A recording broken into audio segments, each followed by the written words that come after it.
خلافت آیا حضرت عمر کا. حضرت عمر کا تو ایک جلال تھا. حضرت عمر نے ایک موقع پر غنیمت جو فے کا مال ہوتا ہے نا بیت المال میں، جس میں امیر کو اختیار ہوتا ہے بھائی جس کو چاہو دو، تو جب وہ تقسیم کیا تو اپنے بیٹے، حضرت عمر کی عادت یہ تھی کہ جو جس کی خدمات دین میں زیادہ ہیں ان کو زیادہ دیا کرتے تھے اور جس کی خدمات کم ہیں ان کو کم دیا کرتے تھے. یعنی جو جہاد میں نبی کے ساتھ زیادہ شریک ہوئے جیسے بدر کے صحابہ، ان کو پہلے بلا کے دیا کرتے تھے اور زیادہ دیا کرتے تھے. جو بعد میں ایمان لائے ان کو کم دیا کرتے تھے.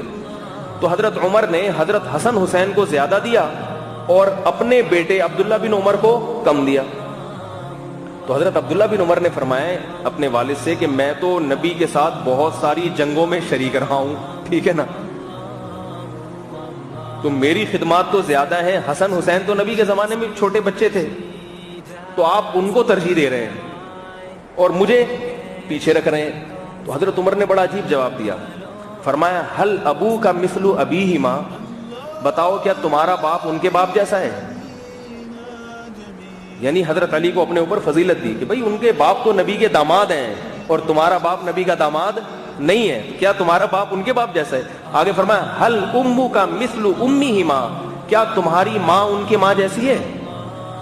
کیسے عجیب الفاظ ہیں یہ، کیسے عجیب الفاظ. اور صحابہ کی نبی سے محبت دیکھو، نبی سے محبت، کہ نبی کے جانے کے بعد ان کے رشتوں سے کیسی محبت کر رہے ہیں کہ بھئی تمہاری ماں ان کی ماں جیسی، ان کی ماں تو نبی کی بیٹی ہے اور تمہاری ماں نبی کی بیٹی نہیں ہے. اور آگے فرمایا ہل جدو کا مثل جدیہما، کیا تمہارے نانا ان کے نانا جیسے ہیں؟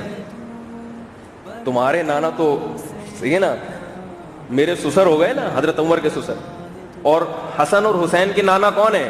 محمد صلی اللہ علیہ وسلم. تو عبداللہ بن عمر خاموش ہو گیا، بھائی اس کا تو میرے پاس کوئی جواب نہیں. تو حضرت عمر کی عادت تھی کہ صحابہ میں جس کی دینی خدمات زیادہ ہیں ان کو ترجیح دیتے ہیں، مگر ان میں جو آل بیت ہیں، اہل بیت ہیں، جو آل رسول ہیں، ان کو ان پر بھی ترجیح دیا کرتے تھے. اور اس پر کہنے کو بہت کچھ ہے کہ صحابہ اکرام نے کیسے حضرت حسن اور حضرت حسین رضی اللہ تعالیٰ عنہ کا اکرام کیا.